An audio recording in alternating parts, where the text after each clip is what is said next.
Ölkədə və dünyada baş verən ən son hadisələrdən xəbərdar olmaq üçün videonu bəyənib, kanala abunə olub, bizə dəstək ola bilərsiniz.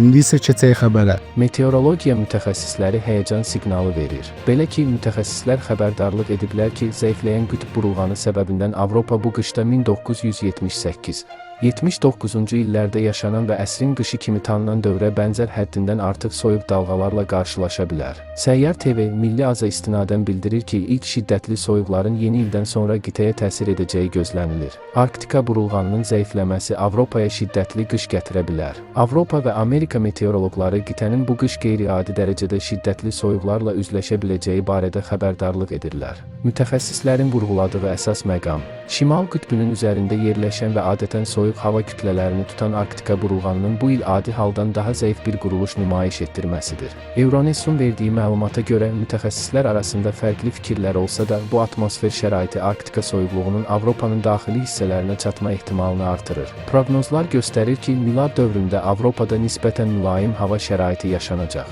Lakin Avropa Meteorologiya Mərkəzi əsas soyuq dalğanın yeni ildən dərhal sonra qitəyə çatacağını gözləyir. Oxşar atmosfer şəraiti 1978-1979-cu illər arasında Avropada qeydə alınan tarixi fırtınalara və əsrin qışı kimi təsvir edilən şiddətli şaxtalara səbəb olub. ABŞ Milli Okean və Atmosfer Administrasiyası dekabr ayının əksər hissəsində temperaturun orta səviyyədən yuxarı olacağını proqnozlaşdırır. Lakin bunun qısa müddətli mülayim hava şəraiti ilə əlaqəli olduğunu və qarşıdakı həftələrdə şiddətli soyuqların olacağını vurğulayır. Xüsusilə Mərkəzi Avropa üçün sakit günlər, lakin gecə şiddətli şaxta və sıx duman barədə xəbərdarlıqlar var. Yanvar ayı üçün bir çox model dəyişkən və mülayim bir tendensiya göstərsə də, Avropa meşə yanğınları məlumat sistemi kimi bəzi sistemlər Avropanın müəyyən hissələrində normaldan daha aşağı temperatur və daha az yağış ehtimalının daha yüksək olduğunu göstərir. Bu o deməkdir ki, xüsusilə Mərkəzi Avropa üçün günlər sakit, lakin gecələr şiddətli şaxta və sıx duman olacaq. Meteoroloqlar bunun yollarda uzun müddət buzlanmaya səbəb ola biləcəyi barədə xəbərdarlıq edirlər.